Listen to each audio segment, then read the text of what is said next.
আসসালামু আলাইকুম ওয়া রাহমাতুল্লাহি ওয়া বারাকাতুহু। আলহামদুলিল্লাহি রাব্বিল আলামিন ওয়াসসালাতু ওয়াসসালামু আলা সাইয়্যিদিল মুরসালিন নবিয়িনা মুহাম্মদ ওয়া আলা আলিহি ওয়া সাহবিহি আজমাইন। আম্মা বা'দ, ফাউযু বিল্লাহি মিনাশ শাইতানির রাজীম। বিসমিল্লাহির রহমানির রহিম। লিইলাফি কুরাইশ ইলাফিহিম রিহলাতাশ শিতা'i ওয়াস সাইফ ফালইয়াবুদু রাব্ব হাযাল বাইত আল্লাযী আত'আমাহুম মিন জু'ইন ওয়া আমানাহুম মিন খাউফ। আমরা তাফসীর করব সূরা কুরাইশের। এই সূরার নাম সূরা কুরাইশ। এই সূরার প্রথম আয়াতে আল্লাহ পাক বলেছেন লিইলাফি কুরাইশ। কুরাইশ রাসূলুল্লাহ সাল্লাল্লাহু আলাইহি ওয়াসাল্লাম বংশের নাম। তার পূর্বপুরুষদের একজনের নাম ছিল নযর ইবনে কিনানা। এখান থেকেই নাম পড়েছে এই বংশের কুরাইশ বংশ। কুরাইশ উপাধি ছিল তার পূর্বপুরুষদের একজনের। এই সূরায় 4টি আয়াত রয়েছে এবং রাসূলুল্লাহ সাল্লাল্লাহু আলাইহি ওয়াসাল্লামের মক্কি জীবন নাযিল হয়েছে। আল্লাহ পাক ইরশাদ করেছেন লিইলাফি কুরাইশ। কুরাইশদের অভ্যস্ত হওয়ার কারণে, কুরাইশদের অভ্যস্ত হওয়ার কারণে। এই লিইলাফি লাম এমন একটা অক্ষর যেটাকে হারফে জার বলা হয়। এর সম্পর্ক কোনো কিছুর সাথে লাগে, যেমন অর্থেও বুঝতে পারছেন লিইলাফি কুরাইশ, কুরাইশের অভ্যস্ত হওয়ার কারণে। কি হয়েছে কুরাইশের অভ্যস্ত হওয়ার কারণে? তাহলে এর আগে একটি কথা উজ্জ্ব রয়েছে, একটা বাক্য উজ্জ্ব রয়েছে। সেই বাক্যটা আমরা জানলাম কোত্থেকে? না আমরা ধরে নিলাম কাল্পনিক, এরকম কিছু নাই, বরং এই সূরার সম্পর্ক সূরায়ে ফিলের সাথে রয়েছে। সূরা ফিলের শেষ আয়াতে আল্লাহ বলছেন ফাজআলাহুম কাআসফিম মাকুল। এদেরকে আমি ভক্ষিত ভুসির মতো করে দিলাম। এদেরকে, এই আবরাহার সেনাবাহিনীকে ভক্ষিত ভুসির মতো করে দিলাম। কেন? লিইলাফি কুরাইশ, কুরাইশদের অভ্যস্ত হওয়ার কারণে। কিসে অভ্যস্ত হওয়ার কারণে? তারপরে আয়াতে বলছেন ইলাফিহিম রিহলাতাশ শিতা'i ওয়াস সাইফ। তাদের শীতকালে আর গ্রীষ্মকালে বিদেশে সফরে অভ্যস্ত হওয়ার কারণে। এই মক্কার লোকেরা, যেখানকার প্রধান বংশ হচ্ছে এই কুরাইশ বংশ, যে বংশে আল্লাহ পাক শেষ রাসূল মুহাম্মদ সাল্লাল্লাহু আলাইহি সাল্লামকে পাঠিয়েছেন, এই জাতি ব্যবসা ছাড়া অন্য কোনো কাজ করতে পারতো না। আর অন্য কাজের কোনো ব্যবস্থাও নেই এখানে, চাষাবাদের ব্যবস্থাই নেই মক্কাতুল মুকাররমায়। এরা ব্যবসা করত, আর ব্যবসার জন্য তারা শীতকালে ইয়ামান দেশে যেত, কারণ শাম দেশে শীত বেশি। তো শীতকালে সেখানে গেলে বরদাস্ত করা যাবে না, মক্কা গরম এলাকা। তো শীতকালে গরম এলাকায় ইয়ামান দেশে ব্যবসার জন্য চলে যেত দক্ষিণ দিকে। আর গ্রীষ্মকালে যেহেতু ইয়ামানে গরম বেশি, মক্কা তো গরম বেশি, তখন তারা শীতের এলাকায় শাম দেশে, ফিলিস্তিন, বর্তমান সিরিয়া, জর্ডন, এইসব এলাকা, লেবানন, এইসব এলাকায় তারা চলে যেত ব্যবসায়ী সফরে। আল্লাহ পাক রব্বুল আলামিন বলছেন যে এরা যে ব্যবসার আসক্ত, ব্যবসা করতেই হবে এদেরকে, ব্যবসায়ী জীবন যাপন এদের। এই জন্য আমি কি করেছিলাম? ফাআলতু মা ফাআলতু বিআসহাবিল ফিল, হস্তি বাহিনীর সাথে আমি এই আচরণটি করেছিলাম, এই ঘটনা ঘটিয়েছিলাম। হস্তি বাহিনী জুলুম অত্যাচার করার জন্য এসেছিল, আর এই হস্তি বাহিনীকে ধ্বংস করে দিয়ে মক্কার মর্যাদাকে বাড়িয়ে দিয়েছিলাম যে আল্লাহর ঘরের হেফাজত আল্লাহ করবেন। আরবরা সকলেই জানতে পারলে তোমরা এই ঘটনার মাধ্যমে। আর মক্কার লোকেরা, মক্কার লোকদের, মক্কার যখন হেফাজত হবে, কাবা ঘরের হেফাজত হবে, তো কাবা ঘরে যারা প্রতিবেশী তাদেরও হেফাজত হবে। সুতরাং মক্কায় কেউ অসৎ উদ্দেশ্য নিয়ে আসিও না, আক্রমণের উদ্দেশ্য আসিও না, লুট তারাজের জন্য আসিও না, জুলম অত্যাচারের উদ্দেশ্যে আসিও না। আল্লাহ পাক নিরাপত্তা দান করলেন এভাবে মক্কার লোকদেরকে। তারপরে মক্কার লোকেরা যখন সফরে যাবে, হ্যাঁ, রাস্তাঘাটেও লুটপাট করে নিও না, ছিনতাই করে নিও না। এরা মক্কার লোক, আল্লাহর ঘরের খাদেম। হ্যাঁ, এটা এদের দাপট, এদের একটা প্রভাব আল্লাহ পাক এমন বসিয়ে দিলেন আরব জাতির অন্তরে যে শাম দেশে হাজার হাজার মাইল তারা সফর করে যায়, 1 মাসের সফর করে, কিন্তু কোথাও তাদের লুটপাট হয় না, তাদের ক্ষয়ক্ষতি করার কেউ সাহসী করে না। আল্লাহর আযাব চলে আসতে পারে। এরা মক্কার লোক, মক্কার লোকদের শ্রদ্ধা সম্মান অন্তরে আল্লাহ পাক বাড়িয়ে দিলেন। অথচ এরা মুশরিক হয়ে রয়েছে, কারণ এটা হচ্ছে পূর্বাভাস যে এই মক্কা নগরীতে সাইয়্যিদুল মুরসালিন খাতামুন নবীন আসছেন। ইয়ামান দেশে যখন সফর করেন 800 কিলোমিটারের রাস্তা কমপক্ষে, সেখানেও কোন রকমের কোন অসৎ চরিত্রের মানুষরা ক্ষয়ক্ষতির সাহসী করেন না। না, এরা মক্কার লোক, মক্কার লোকের গায়ে হাত দেওয়া যাবে না, নাহলে আল্লাহ পাকের আযাব নেমে চলে আসবে, যেমন আবরাহার উপর আযাব এসেছে। আল্লাহ পাক ওই বিষয়টি এখানে উল্লেখ করে অনুগ্রহ তার স্মরণ করিয়ে দিচ্ছেন। এই কুরাইশদেরকে, মক্কার মুশরিকদেরকে এত বড় অনুগ্রহ করলাম, তোমাদের ব্যবসায়ী সফরকে, রাস্তাকে আমি সুরক্ষিত করলাম, তোমাদের জানমালের সুরক্ষার ব্যবস্থা করলাম, আর রাসূলুল্লাহ সাল্লাল্লাহু আলাইহি ওয়াসাল্লাম আমার পক্ষ থেকে যখন আসলেন তখন তোমরা কুফরি রাস্তা নিলে। এটাই তোমাদের আচরণ হইল, এটা আল্লাহ পাকের শুকরিয়া হইল। আল্লাহ পাক বলছেন যে দেখো এইরকম কুফরির রাস্তা নিও না, ফালিয়াবুদু রাব্বা হাযাল বাইত। সুতরাং এদেরকে বলছি, এই কুরাইশদেরকে, তারা যেন এই ঘরের রবের ইবাদত বন্দি করে। এই ঘরের রব এক আল্লাহ, লা তুযা মানাত নয়, দেবদেবী নয়। সুতরাং তাদের পুজো করবে না, তাদের উপাসনা করবে না।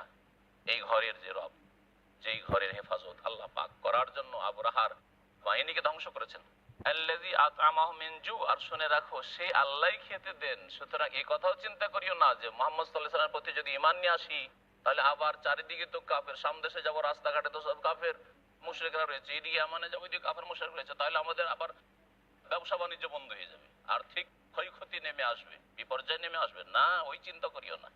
সে আল্লাহ পাক তোমাদেরকে ক্ষুধার সময় অন্ন দান করেন, খেতে দিয়ে থাকেন, রিজিক দিয়ে থাকেন। ও আমানাহুম মিন খাউফ, এবং সেই আল্লাহ তোমাদেরকে ভয় থেকে নিরাপদ করে, নিরাপত্তা দান করে থাকে। আল্লাহ পাক এত বড় বড় নিয়ামত দিয়েছেন, নিরাপত্তার নিয়ামত। তোমাদের গায়ে কেউ হাত দেওয়ার সাহস করে না, তোমাদের কেউ মাল সামান ছিনতাইয়ের সাহস করে না। আর আল্লাহ পাক তোমাদেরকে রিজিকের দ্বার খুলে দিয়েছেন। এই ব্যবসা 6 মাস আম দেশে ব্যবসা, 6 মাস এমন দেশে ব্যবসা। আল্লাহ পাকের এইসব নিয়ামত পেয়েছো, আল্লাহ পাকের শুকরিয়া আদায় করো। আর আল্লাহ পাকের শুকরিয়া হচ্ছে যে এক আল্লাহর ইবাদত করো, শিরক করিও না। কিয়ামত পর্যন্ত প্রত্যেক মানুষকে হিদায়াত দেওয়া হয়েছে। এটা যদিও কুরাইশদের ক্ষেত্রে বিশেষভাবে আল্লাহ নাযিল করেছেন, কিন্তু আল্লাহ পাকের কোরআনের সম্বোধন সকলের জন্য, সকলকে আল্লাহ সম্বোধন করেছেন যে আল্লাহ পাকের ইবাদত করো, আল্লাহর সাথে শিরক করিও না, আল্লাহর আদেশ নিষেধ মেনে চলো, পাপে লিপ্ত হইও না, আল্লাহর নিয়ামত পেয়ে আল্লাহর নিয়ামতকে অন্যায়ের কাজে ব্যয় করিও না। এইভাবে আল্লাহ পাক কিয়ামত পর্যন্ত মানব জাতিকে সতর্ক সাবধান করে দিয়েছেন। আজকের পৃথিবীতে সবচাইতে উন্নত দেশ ওই দেশটি যে দেশের সবচাইতে বেশি নিরাপত্তা রয়েছে আর সবচাইতে বেশি সচ্ছলতা আছে, ঠিক না? তাহলে আল্লাহ পাক এই নিয়ামত কুরাইশদেরকে দান করেছিলেন যে তখনকার আরব জগতে, তার সাথে সাথে আপনি অন্যান্য সারা পৃথিবীর অবস্থা, পারস্য সাম্রাজ্য, তারপর রোম সাম্রাজ্য, সব জায়গায় খবর দেন। সেই যুগে এই মক্কায় যে নিরাপত্তা ছিল, আর এখন পর্যন্ত কিয়ামত পর্যন্ত এই নিরাপত্তা থাকবে। মক্কায় সবচেয়ে বেশি নিরাপত্তা। কোনো চিন্তা নেই আপনার টাকা পয়সা নিয়ে, জানমাল নিয়ে আর বাণিজ্য নিয়ে যে কোথায় আমার ক্ষয়ক্ষতি হতে পারে আশঙ্কা আছে। তো সেই দেশ সবচেয়ে বেশি শক্তিশালী গণ্য করা হয় যেখানে খুনের সংখ্যা খুব কম, ক্রাইম নেই যে দেশে, তার নিরাপত্তা আছে। ওখানে যান মাল, ব্যবসা বাণিজ্য সবকিছু নিরাপত্তা আছে, সেই দেশ সবচেয়ে বেশি শক্তিশালী। আর তার সাথে সাথে পয়সাও যথেষ্ট আছে। আল্লাহ এই দুটি নিয়ামতের কথা শেষ দুটি আয়াতে উল্লেখ করেছেন যে আল্লাহ পাক খাদ্যের ব্যবস্থা দিয়েছেন, অভাব নেই কিছু, আর নিরাপত্তাও দান করেছেন। সুতরাং প্রত্যেক মানুষকে, প্রত্যেক ব্যক্তিকে, প্রত্যেক পরিবারকে, প্রত্যেক সমাজকে, প্রত্যেক দেশকে এবং দেশের নেতাদেরকে দেশে নিরাপত্তা ফিরিয়ে নিয়ে আসার জন্য সচেষ্ট হওয়া উচিত। আর দেশের আর্থিক সচ্ছলতা যাতে আসে তার জন্য সচেষ্ট হওয়া উচিত। তারা দারিদ্র্য মোচন তো করতে চায়, কিন্তু আল্লাহ পাক যে রাস্তা দিয়ে আসতে বলে সেই রাস্তা দিয়ে আসতে চায় না। সেই রাস্তা হচ্ছে ফালিয়াবুদু রাব্বা হাযাল বাইত। এই কাবা ঘরের যে রব আল্লাহ পাক রব্বুল আলামিন, তার ইবাদত বন্দেগী করো আল্লাহ পাকের পক্ষ থেকে। আল্লাহ বলছে ওয়ালাউ আন্না আহলাল কুরআ আমানু ওয়াত্তাকাউ লাফাতাহনা আলাইহিম বারাকাতিম মিনাস সামাই ওয়াল আরদ। ঈমান আর তাকওয়া যদি অর্জন করে মানব জাতি, তাহলে আকাশের বরকত সমূহ আল্লাহ খুলে দিবেন। বরকতের যত দ্বার আছে আল্লাহ পাক খুলে দিবেন, আর বরকত আল্লাহর পক্ষ থেকে। তারপর আল্লাহ পাক ইরশাদ করছেন বিসমিল্লাহির রহমানির রহিম, আরাইতাল্লাযী ইউকাযযিবু বিদ্দীন ফাযালিকাল্লাযী ইয়াদউল ইয়াতীম ওয়া লা ইয়াহুদ্দু আলা তুআমিল মিসকিন ফাওয়াইলুল লিল মুসাল্লিন আল্লাযীনা আন সালাতিহিম সাহুন আল্লাযীনা ইউরাউনা ইয়ামনাউনাল মাউন। এই হচ্ছে সূরা মাউন। সূরা মাউনে 7টি আয়াত রয়েছে এবং মক্কি জীবনে নাযিল হয়েছে। আর কেউ কেউ বলেছেন যে এর প্রথম অংশটা মক্কায় নাযিল হয়েছে আর শেষ অংশটা মদিনায় নাযিল হয়েছে। কারণ মুনাফিকদের আচরণের কথা, যে যারা নামাজে গাফিলতি করে আর তারপরে লোক দেখানো নামাজ পড়ে, এগুলো হচ্ছে মুনাফিকের চরিত্র। এখান থেকে অনেকে নিয়েছে যে এগুলি মদিনা নাযিল, কারণ মক্কায় মুনাফিক ছিল না। আর যেখানে বাতিল শক্তি মজবুত থাকে সেখানে মুনাফিক তৈরি হয় না। যেখানে হক কিছুটা কাজ করছে, সত্যপন্থী রয়েছে, সেখানে মুনাফিক কপট তৈরি হয়। আল্লাহ বলছেন, হে নবী মুহাম্মদ সাল্লাল্লাহু আলাইহি ওয়াসাল্লাম, আরাআইতা, তুমি কি দেখেছো ওই ব্যক্তিকে, আল্লাযী ইউকাযযিবু বিদ্দীন, যেই ব্যক্তি প্রতিদানকে অস্বীকার করে, প্রতিদানকে, প্রতিদান দিবসকে অস্বীকার করে, কিয়ামতকে অস্বীকার করে। আল্লাহ পাক রব্বুল আলামিন যে কিয়ামত কায়েম করবে, জবাবদেহি করতে হবে, আর জান্নাত জাহান্নাম প্রতিদান রয়েছে সৎ অসতের। আল্লাহ পাক রব্বুল আলামিনের দিনের এই মৌলিক আকীদাকে যারা অস্বীকার করেছে তাদেরকে দেখেছো কি, যে অস্বীকার করে তাকে দেখেছো? যে কোনো অবিশ্বাসী আর অমান্যকারী সম্পর্কে বলা হয়েছে। ফাযালিকাল্লাযী ইয়াদউল ইয়াতীম, এইরকমই লোক তো ইয়াতীমকে, অনাথকে ধাক্কা দিয়ে থাকে। এই চরিত্রের লোক যারা পরকালে বিশ্বাসী নয়, পরকাল সম্পর্কে সন্দিহান, তারাই ইয়াতীমের সাথে খারাপ আচরণ করতে পারে। আর যার আল্লাহ বিশ্বাস রয়েছে, পরকালে বিশ্বাস রয়েছে, জবাবদেহি করতে হবে। আজকে ইয়াতীম তোমার কিছুই করতে পারলো না জুলম অত্যাচার করলে, গলা ধাক্কা দিলে, কিন্তু কালকে তোমাকে আল্লাহ পাকের দরবারে হাজির করবেন ধরে যে আল্লাহ, আমি ইয়াতীম ছিলাম, আমি আমার বাবাকে দেখতে পাইনি, সেই জন্য এ জুলম অত্যাচার করেছে। আমার বাবা থাকলে জুলুম করতে পারতো না, হয়তো আল্লাহ জুলুম করেছে, এর বিচার করা। এই লোকই যার পরকালে বিশ্বাস নেই, সেই ইয়াতীমের গলা ধাক্কা দিতে পারে। ইয়াতীমের সাথে খারাপ ব্যবহার করলে দুনিয়াতে আল্লাহ পাকের আযাব আসে, আর আখিরাতে আল্লাহ পাকের আযাব রয়েছে। সতর্ক সাবধান আল্লাহ করেছেন এখানে। আর ইয়াতীমের যদি কেউ লালন পালন করে তাহলে তার জন্য বড় ফজিলত রয়েছে। ইয়াতীমের লালন পালন করে নবী সাল্লাল্লাহু আলাইহি ওয়াসাল্লাম, একটি হাদিস রয়েছে যে এক সাহাবী বলছেন, ইয়া রাসূলুল্লাহ, আমার অন্তর খুব শক্ত হয়ে যাচ্ছে, মনটা নরম হয় না। ইমসাহ রাসাল ইয়াতীম, ইয়াতীমের মাথায় হাত বুলাবে, ইয়াতীমের মাথায় হাত ফেরা, আদর করে একটু, তাহলে তোমার অন্তরটা নরম হবে। আল্লাহ, যদি আমার ছেলেগুলি ইয়াতীম হইতো, আল্লাহ যদি আমি ইয়াতীম হইতাম তো কি অবস্থাটা হইতো আমার, এই কথাগুলি স্মরণ আসবে। আর নবী সাল্লাল্লাহু আলাইহি ওয়াসাল্লামের আরেকটি হাদিস রয়েছে সহিহ বুখারী, আনা ওয়া কাফিলুল ইয়াতীম কাহাতাইন, আমি আর ইয়াতীমের যারা দেখাশোনা করে, ভরণ পোষণের ব্যবস্থা করে, চিকিৎসার ব্যবস্থা করে, শিক্ষার ব্যবস্থা করে, কিয়ামতের দিনে এইরকম পাশাপাশি থাকবে।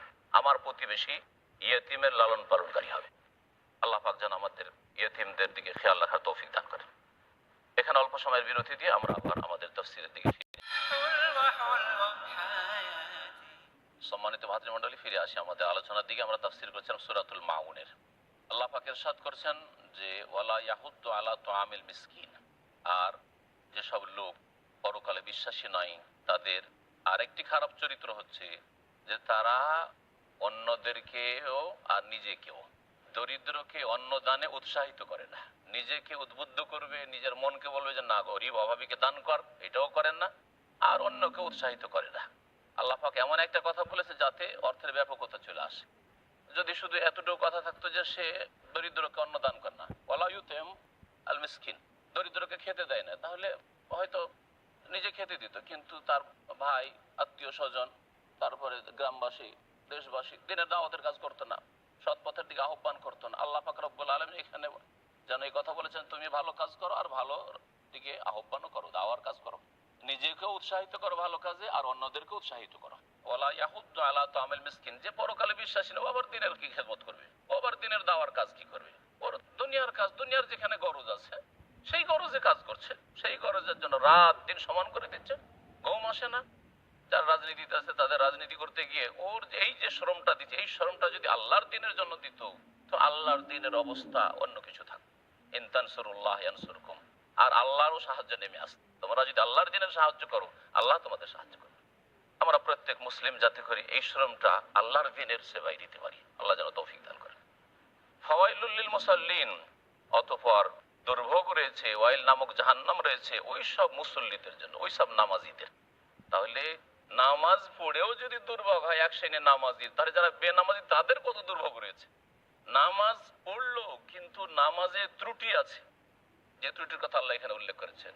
তো এইরকম যদি হয় যে নামাজ পড়েও জাহান্নামে যেতে হচ্ছে, ওয়াইল নামক জাহান্নাম, তাহলে বেনামাজি কোথায় যাবে? মা সালাকাকুম ফি সাকার ক্বালু লাম নাকু মিনাল মুসাল্লিন, সূরাতুল মুদ্দাসসির আল্লাহ বলেছেন জাহান্নামে কেন তোমরা? জান্নাতীরা জিজ্ঞেস করবে তাদেরকে, বলছে ভাই অনেক অপরাধী করেছি, কিন্তু তার প্রথম অপরাধ হচ্ছে যে লাম নাকু মিনাল মুসাল্লিন, আমরা মুসলিম নামাজ পড়তাম না। আল্লাহ পাক বলছেন যে দুর্ভোগ ওই সব মুসল্লিদের, ওই সব নামাজিদের, আল্লাযীনা হুম আন সালাতিহিম সাহুন, যারা তাদের নামাজ হতে উদাসীন থাকে। নামাজ পড়ে কিন্তু উদাসীন, নামাজ পড়তে আসলে মোটে মন লাগে না, কারো চাপে এসেছে অথবা কোনো কিছুর লোভে এসেছে, অথবা আন আল্লাহ উল্লেখ করেছেন, এমন না যে নামাজের মধ্যে খুশু খুশু কম হচ্ছে। খুশু কম যদি হয় তাহলে এই আয়াতের অন্তর্ভুক্ত না, আল্লাহ পাক শাস্তি দেবেন না, কমপক্ষে তার ফরজ আদায় হয়ে যাবে আর সে কবিরা গুনাহ থেকে বেঁচে যাবে, কিন্তু অতিরিক্ত নেকি খুশুর জন্য যে ছিল সেটা থেকে বঞ্চিত থাকবে। কিন্তু এখানে আন বলেছেন, তাফসীরকাররা বলছেন আল্লাহ যদি এরকম বলতেন আল্লাযীনা হুম ফি সালাতিহিম সাহুন, যারা তাদের নামাজে গাফিলতি করে, নামাজের ভিতরে গাফিলতি হয়, ভুলে যায় কয় রাকাত পড়লাম না পড়লাম, আর তারপরে দুনিয়ার সব খেয়াল চলে আসে, ওদের শাস্তির কথা বললে কঠিন অবস্থা হয়ে যায়। কঠিন অবস্থা হয়েছে। আল্লাহ দয়া করেছেন যে আন বলেছেন, ফি বলেননি। আন সলাতে, নামাজ হতে উদাসীন হয়ে থাকে। জামাতি যায় না নামাজ পড়তে, এই ঘরে তাড়াতাড়ি করে যায় নামাজ বেশি, নামাজটা পড়ে নিল, সময় মতো নামাজ পড়ে না, একসাথে মাগরিব এশা আর ওইদিকে জোহর আসর বাকি সব একসাথে, অফিস ডিউটি করে এসে ব্যবসা বাণিজ্য করে সব নামাজ এশা পরে 2-4 ওয়াক্ত নামাজ পড়ছো। হ্যাঁ, আনসলাতিম সাহুন, ফজর নামাজ সূর্য ওঠার পরে সকাল 9টায় যখন ঘুম ভাঙলো, বিশেষ করে শহরে বসবাসকারী অধিকাংশ মুসলিমদের আজকাল অবস্থা এইরকম, যখন ঘুম ভাঙলো তখন সকাল 9টায় নামাজ পড়ে অফিসে চলে গেল, ব্যবসায় চলে গেল। আনসলাতিম সাহুন, এদের জন্য, এইরকম নামাজিদের জন্য ওয়াইল নামক জাহান্নাম রয়েছে, দুর্ভোগ রয়েছে। আল্লাযীনা হুম ইউরাউন, যারা লোক দেখানো কাজ করে, দেখাবার জন্য নামাজ পড়ে, মালিককে দেখাচ্ছে ভালো মানুষের জন্য, হ্যাঁ, গ্রামবাসীকে দেখাচ্ছে, চক্ষু লজ্জায় নামাজ পড়ে, অথবা কারো চাপের মুখে নামাজ পড়ে। ওয়ায়ামনাউন আল মাউন, এবং গৃহ সামগ্রী দানের ছোটখাটো জিনিস, মাউন হচ্ছে বাড়ির ছোটখাটো জিনিস, এইগুলিতে বাধা দান করে। এগুলি কেউ চাইতে আসলে দেয় না। আল্লাহ পাক রব্বুল আলামিন যেন আমাদের অন্তরকে সোজা করে দিন ইসলামের দিকে, কোরআন এবং হাদিস মেনে চলার তৌফিক দান করেন। সূরা মাউন শেষ হলো, আমরা এখন শুরু করব সূরাতুল কাউসার।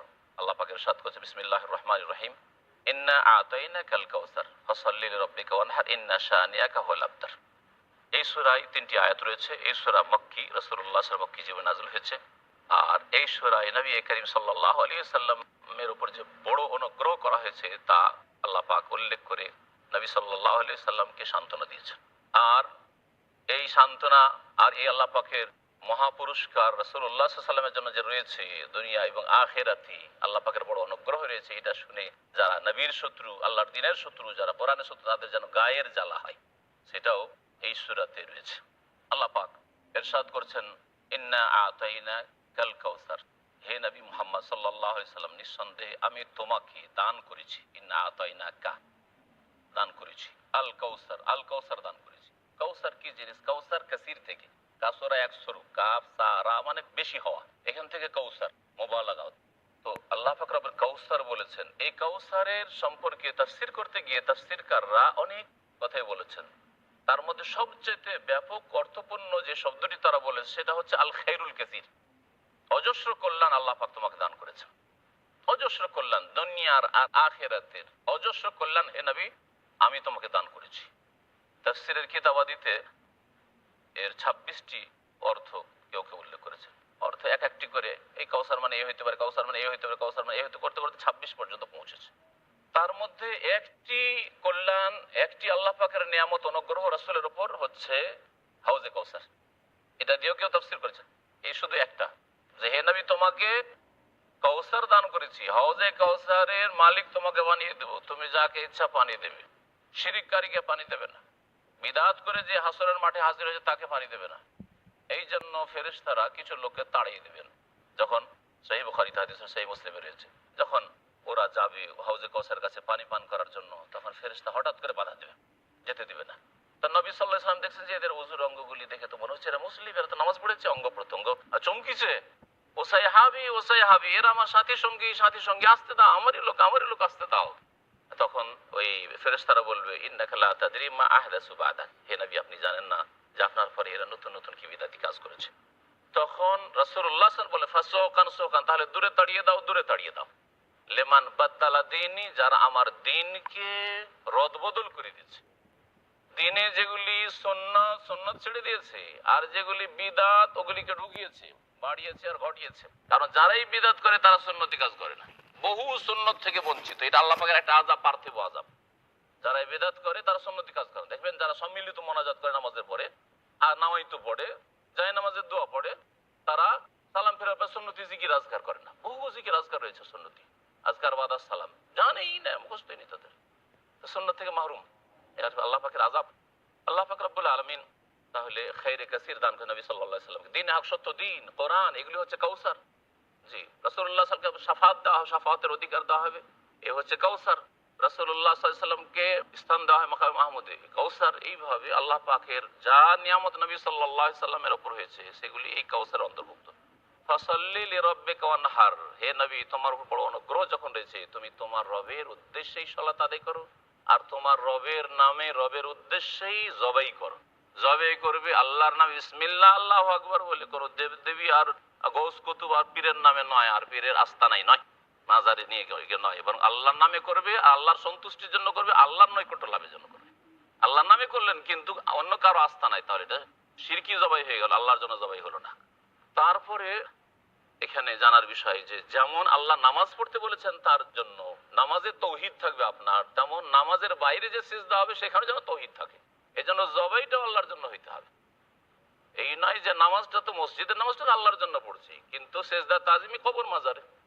মসজিদের দোয়াটা তো আল্লাহর কাছে, সেজদায় দোয়া করলাম আর যে নামাজের মধ্যে দোয়া করলাম সেগুলি তো আল্লাহর কাছে, কিন্তু বাকি ইয়া গৌস মাদাত, হ্যাঁ জিলানির কাছে সাহায্য চেয়ে ফেললেন না। যেই গায়রুল্লাহর জন্য জবাই করা, যেই আল্লাহর জন্য নামাজ পড়বে সেই আল্লাহর জন্যই জবাই করে সমস্ত ইবাদত বান্দিগি তার জন্য সুনির্দিষ্ট করবে।